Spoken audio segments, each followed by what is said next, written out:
안녕하세요. IT 정보를 전달해드리는 시너지 플라워의 KK입니다. 2020년 5월 14일 목요일 오늘의 IT 뉴스 시작합니다. 삼성전자가 기존 모델의 반값 수준인 갤럭시 폴드 2 라이트 버전을 개발하고 있다고 복수의 외신이 XDA 디벨로퍼 맥스 웨인바흐 트위터를 인용해 보도했습니다. 웨인바흐는 트위터를 통해 삼성전자가 $1,100짜리 갤럭시 폴드를 출시할 것이라는 루머가 돌고 있다고 주장했습니다. 이어 삼성전자는 현재 3종의 신형 갤럭시 폴드를 개발하고 있다며 2종은 플라스틱 디스플레이가, 1종은 초박형 강화 유리 디스플레이가 탑재됐으며 코드명은 각각 위너2와 챔프라고 덧붙였습니다. 이와 관련하여 또 다른 IT 트위터리안 마우리 QHD는 삼성전자가 작거나 백스크린이 없는 $900짜리 갤럭시 폴드를 출시할 것이라는 소문을 들었다고 전했습니다. 삼성전자는 작년 $1980에 1세대 갤럭시 폴드를 출시했었죠. 그러나 후속 모델은 이보다 저렴하게 출시될 것이라는 관측이 제기됩니다. 샘모바일은 지난해 갤럭시 폴드 2는 1세대 갤럭시 폴드의 절반인 256GB 스토리지를 탑재하여 가격을 낮출 가능성이 있다고 보도한 바 있습니다. 삼성전자가 하반기에 출시할 갤럭시 Z 플립 5G 모델은 새로운 브라운 색상으로 출시될 예정이라고 외신이 샘모바일을 인용해 보도했습니다. 갤럭시 Z 플립은 미러 블랙, 미러 퍼플, 톤 브라운 에디션으로 발표됐으며 최근 미러 골드 색상이 추가된 바 있습니다. 그러나 5G 모델은 새로운 브라운 색상으로 출시될 것으로 알려졌습니다. 국내에 출시될 갤럭시 Z 플립 5G 모델은 SM-F707B, SM-F707N 모델 번호를 가진 것으로 파악됩니다. 5G 모델은 LTE 모델과 동일한 256GB 스토리지로 출시될 것으로 알려졌습니다. 다만 출시 가격은 LTE 모델보다 약간 오를 것으로 예상됩니다. 삼성전자는 갤럭시 Z 플립 5G 모델의 출시 시기는 언급하지 않았지만 오는 8월 갤럭시 폴드 2와 갤럭시 노트 20 시리즈와 함께 출시될 가능성도 있습니다. 삼성전자 갤럭시 Z 플립에는 이물질 유입을 최소화하기 위해 스위퍼 기술이 채용된 것으로 확인됐습니다. 삼성전자가 뉴스룸에 공개한 내용에 따르면 갤럭시 Z 플립은 외부 먼지와 이물질 유입으로부터 힌지와 디바이스를 보호하는 스위퍼 기술이 탑재됐습니다. 갤럭시 Z 플립 스위퍼 기술은 원리는 진공 청소기 브러쉬에 적용된 나일론 섬유에서 힌트를 얻었다고 하는데요. 진공 청소기 브러쉬는 충분한 탄성을 가졌을 뿐만 아니라 장시간 사용해도 형태와 기능을 유지합니다. 삼성전자는 새로운 초정밀 섬유 커팅 기술을 개발하여 나일론 섬유가 좁은 틈새에 물이 없이 들어갈 수 있도록 아주 작고 정교하게 가공하는 데 성공했다며 충분한 탄성과 오래가는 유연성을 가진 나일론 섬유를 미세한 틈새에 적용하여 외부 이물질 유입으로 인한 디바이스 손상을 더욱 효과적으로 막아내는 스위퍼 구조를 완성할 수 있었다고 설명했습니다. 한편 갤럭시 Z 플립은 20만 번 접었다 펴도 견딜 수 있는 내구성을 자랑합니다.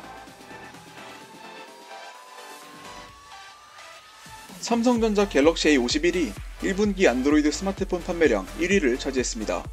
글로벌 시장조사 업체 스트레치 애널리틱스가 발표한 보고서에 따르면 1분기 글로벌 스마트폰 출하량은 2억 7,500만 대이며 이 중 안드로이드 스마트폰이 전체의 86%를 차지했습니다. 유럽과 아시아 전역에서 높은 인기를 모은 삼성전자 갤럭시 A51 4G LTE 모델은 1분기에만 600만 대가 판매되며 시장 점유율 2.3%로 1위를 차지했으며 샤오미 홍미 8은 1.9%로 2위를 차지했습니다. 삼성전자의 갤럭시 S20 플러스는 프리미엄 모델로는 유일하게 순위에 이름을 올려 눈길을 끕니다. 이어 갤럭시 A10s, 홍미노트 8, 갤럭시 A20s가 4위에서 6위를 차지했습니다. 1분기 가장 많이 팔린 안드로이드 모델 탑6 중 삼성전자가 4개를 차지했으며 샤오미는 2개를 차지했습니다. 독일 매체 윈퓨처에서 삼성전자의 새로운 보급형 스마트폰 갤럭시 A21s의 렌더링 및 주요 사양을 공개했습니다. 갤럭시 A21s는 보급형 모델이지만 전면에 1300만화소 셀피 카메라가 탑재된 펀치홀 디자인이 채용됐으며 후면 L자형 카메라 모듈에는 쿼드 카메라가 장착된 모습입니다. 지문인식 센서는 후면에 제공됩니다. 전면 디스플레이 사양은 1600x 720 해상도를 지원하는 6.7인치 PLS TFT 패널이 탑재됐으며 내부에는 아직 발표되지 않은 엑시노스 850 칩셋과 3GB 램, 32GB 또는 64GB 스토리지, 5000mAh 배터리가 탑재될 것으로 보입니다. 후면에는 삼성이 제조한 4800만화소 메인 카메라가 포함된 쿼드 카메라가 탑재되며 블루투스 5.0, NFC, 4G LTE 통신을 지원합니다. 운영체제는 안드로이드 10으로 실행됩니다. 윈퓨처는 5월 말 출시될 것으로 보이며 32GB 버전이 약 200유로에 출시될 가능성이 있다고 대답했습니다. 삼성전자가 유럽에서 갤럭시 M21 판매를 시작했습니다. 삼성전자 공식 온라인 샵과 아마존 등 다양한 현지 소매점을 통해 구입할 수 있습니다. 유럽에서는 4GB 램 플러스 64GB 스토리지 버전만 판매되며 가격은 230유로에 책정됐습니다. 외신은 당초 20만원 중반대로 예상했으나 예상보다 높게 책정됐네요. 갤럭시 M21은 M31 하위 모델로 카메라 사양을 낮춘 것이 특징입니다. 후면에는 쿼드 카메라 대신 4800만화소 플러스 800만화소 초광각 카메라 플러스 500만화소 심도 센서로 구성된 트리플 카메라가 탑재됐으며 전면에는 2000만화소 카메라가 탑재됐습니다. 카메라를 제외한 나머지 사양은 M31과 동일합니다. 6.4인치 풀 HD 플러스 아몰레드 디스플레이와 엑시노스 9611 프로세서, 4기가 또는 6GB 램, 64기가 또는 128GB 스토리지, 안드로이드 10 기반 원 UI 2.0을 제공합니다. 15W USB-C 포트 충전을 지원하는 6000mAh 배터리가 탑재됐으며 후면에는 지문인식 스캐너가 지원됩니다. 갤럭시 M21의 국내 출시는 미정입니다. LG전자가 15일 전략 스마트폰 LG 벨벳을 이동통신 3사와 오픈마켓, LG 베스트샵, 하이마트, 전자랜드 등 자급제 채널을 통해 국내 시장에 출시합니다. LG 벨벳은 물방울 카메라, 3D 아크 디자인 등 완성도 높은 디자인을 구현한 제품입니다. 6.8인치 대화면 이미도 너비가 74.1mm에 불과하여 한 손에 들어온다고 하는데요. 6.8인치 20.5:9 화면비에 시네마 풀 비전 디스플레이를 탑재했고 스테레오 스피커와 인공지능 사운드를 지원합니다.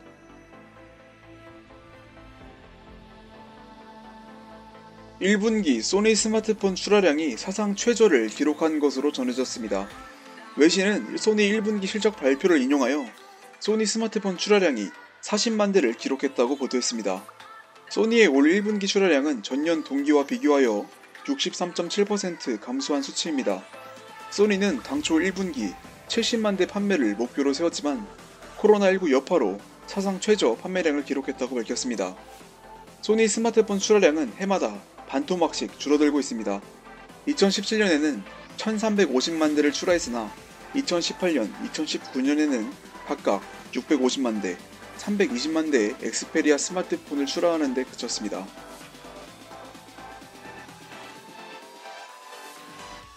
샤오미가 레드미 노트 9S의 국내 예약 판매를 5월 말에 진행할 예정이라고 밝혔습니다. 레드미 노트 9S는 레드미 노트 8 시리즈의 후속 모델입니다. 국내에는 LTE 모델로 출시되며 5월 중 샤오미 공식 SNS를 통해 사전 예약 일정과 제품 가격, 이벤트 등 자세한 내용이 공개될 예정입니다. 레드미 노트 9S는 최대 2.3GHz 주파수의 고성능 옥타코어를 자랑하는 퀄컴 스냅드래곤 720G 칩셋을 탑재했는데요. 해당 프로세서는 이전 세대에 비하여 CPU와 GPU의 성능이 각각 40%, 14% 향상된 제품입니다. 6.3인치의 전작보다 커진 6.67인치 디스플레이는 20:9 조행비 및 2400x 1080픽셀의 풀 HD 플러스 해상도를 갖췄으며 배터리 또한 전작과 비교하여 향상된 5020mAh의 대용량 배터리를 탑재하여 18W 고속 충전을 지원합니다. 후면은 4800만화소 메인 카메라 플러스 800만화소 초광각 플러스 500만화소 매크로 플러스 200만화소 심도 센서 등의 쿼드 카메라로 구성됐으며 전면에는 1600만화소 셀피 카메라가 장착됐습니다. 레드미 노트 9S는 스페이스 그레이와 글레이셔 화이트 등 두 가지 색상으로 출시되며 4GB 램 플러스 64GB 스토리지 버전, 6GB 램 플러스 128GB 스토리지 버전의 두 가지 모델로 구성됩니다.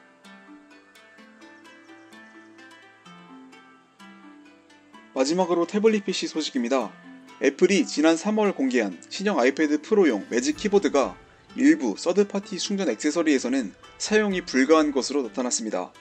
매직 키보드는 아이패드 프로에 자석으로 부착되며 최대 130도까지 시야각을 부드럽게 조절할 수 있는 플로팅 캔틸레버 디자인이 적용된 것이 특징으로 가위식 메커니즘이 적용된 풀 사이즈 키보드는 작업 시 무릎 위 또는 책상 위에서 편안하고 반응성이 뛰어난 타이핑 경험을 제공한다고 하는데요. 또한 USB-C 패스스루 충전 방식을 지원하여 아이패드 프로의 USB-C 포트를 외장 드라이브 및 디스플레이 등 액세서리용으로 활용할 수 있게 해줍니다. 그러나 일부 사용자들은 서드파티 케이블 또는 전원 어댑터를 이용했을 때 충전을 할 수 없다며 불만을 나타내고 있습니다. 미국 IT 매체 맥루머스가 조사한 결과 앵커사의 파워모드 아톰과 애플 정품 케이블을 이용한 경우 아이패드 프로를 충전할 수 없는 문제를 확인했습니다. 이외에 앵커사의 전원 어댑터와 케이블 및 모피사의 충전 케이블을 이용했을 때도 비슷한 사례가 보고되고 있습니다. 맥루머스는 서드파티 케이블 사용에 문제가 없다는 사용자도 있는 것을 볼 때 이 문제가 애플 또는 케이블 및 전원 어댑터를 만든 하드웨어 제조업체 문제인지 확실하지 않다며 진행 상황을 파악하기 위해서는 더 많은 조사가 필요하다고 전했습니다. 2020년 5월 14일 목요일 오늘의 IT 뉴스 소식은 여기까지입니다. 오늘도 시청해주셔서 감사합니다. 다음 영상에서 뵙겠습니다.